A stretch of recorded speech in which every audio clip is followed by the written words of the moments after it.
রমজান মাসে কোনো ব্যক্তির মধ্যে যদি এই দুইটি লক্ষণ বা রোগ প্রকাশিত হয় বুঝে নিবেন আল্লাহ তাআলা তার উপর অসন্তুষ্ট এবং তার নামাজ রোজা আল্লাহর দরবারে কবুল হয় না। এই দুইটি লক্ষণ শুধু রমজান মাসেই মুসলিমদের মধ্যে প্রকাশিত হয়। রমজান মাস নাজাতের মাস হলেও এই দুইটি লক্ষণ যাদের মধ্যে প্রকাশিত হবে তারা কখনোই নাজাত পাবে না। রাসূলুল্লাহ সাল্লাল্লাহু আলাইহি ওয়াসাল্লাম বলে গেছেন, আমার কোনো উম্মতের মধ্যে যদি এই দুইটি চিহ্ন বা লক্ষণ প্রকাশিত হয়ে যায় অবশ্যই তাদের সতর্ক হতে হবে। প্রিয় দর্শক, আপনি যদি মুসলিম হয়ে থাকেন এবং প্রিয় নবীকে ভালোবেসে থাকেন অবশ্যই আলহামদুলিল্লাহ কমেন্ট করবেন এবং ভিডিওটি শেয়ার করে সকল মুসলিমদের জানার সুযোগ করে দিবেন। অবশ্যই ভিডিওটি স্কিপ না করে সম্পূর্ণ দেখবেন এবং মিলিয়ে নিবেন রমজান মাসে আপনার ভেতরে এই দুইটি চিহ্ন ফুটে উঠেছে কিনা। আল্লাহ তাআলা এই দুইটি চিহ্নের মাধ্যমে বান্দাদের জান্নাতি ও জাহান্নামীর আলামত দেখায় এবং যাদের মধ্যে এই দুইটি লক্ষণ প্রকাশিত হবে বুঝতে হবে সে জাহান্নামী। তো চলুন বেশি কথা না বলে শুরু করি আজকের ভিডিও এবং জেনে নেই কোন দুইটি আলামত যা বান্দার মধ্যে প্রকাশিত হলে বুঝতে হবে সেই বান্দা মহাপাপী ও গুনাহগার। প্রিয় দর্শক, রমজান মাস একটি বরকতময় মাস। এই মাসে পবিত্র কোরআন নাজিল হয়েছে এবং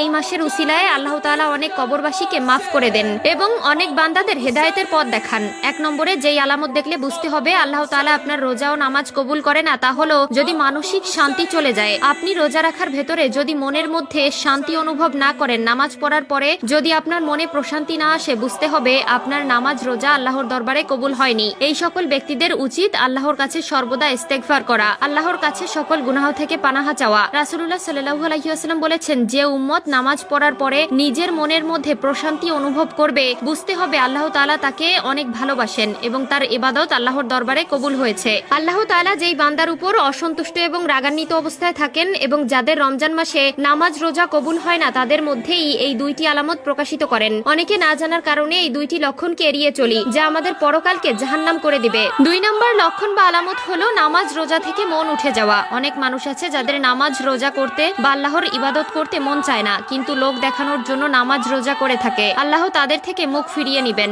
এবং রাসূলুল্লাহ সাল্লাল্লাহু আলাইহি ওয়াসাল্লাম তাদেরকে কখনোই উম্মত বলে পরিচয় দিবেন না। ইবাদত করতে হবে এক আল্লাহকে খুশি রাখার জন্য, দুনিয়ার কোনো মানুষকে দেখানোর জন্য নয়। যারা দেখানোর জন্য নামাজ আদায় করে ও রোজা রাখে তাদের নামাজ রোজা তো কবুল হবেই না, বরং তারা আল্লাহর কাছে গুনাহগার ও পাপী হয়ে থাকবে। আল্লাহ তাআলা আমাদের সবাইকে বোঝার তৌফিক দান করুক, আমিন। মুমিন মুসলমানকে মনে রাখতে হবে রমজান ভোগ, পণ্য মজুদ বা বাড়তি মুনাফা বা ব্যবসা বাণিজ্যের মাস নয়, বরং রমজান হলো কোরআন নাজিলের মাস, সংযমের মাস এবং ত্যাগের মাস। এ মাস ইবাদত বন্দেগীর মাস, আল্লাহর রহমত, বরকত, মাগফিরাত, নাজাত ও যাবতীয় কল্যাণ লাভের মাস। তাই এই মাসের আগমনের আগে মুমিন মুসলমানের বিশেষ কিছু করণীয় রয়েছে, সেজন্য এখন থেকে প্রস্তুতি নেওয়া জরুরি। রমজানের প্রস্তুতির জন্য রাসূল পাক সাল্লাল্লাহু আলাইহি ওয়াসাল্লাম শাবান মাসে বেশি বেশি নফল রোজা রাখতেন। তিনি এই মাসে অন্য যে কোনো মাসের তুলনায় বেশি নফল রোজা রাখতেন। তবে যারা এই মাসের শুরু থেকে নফল রোজা রাখেননি তাদেরকে তিনি শেষের দিকে নফল রাখতে নিষেধ করেছেন।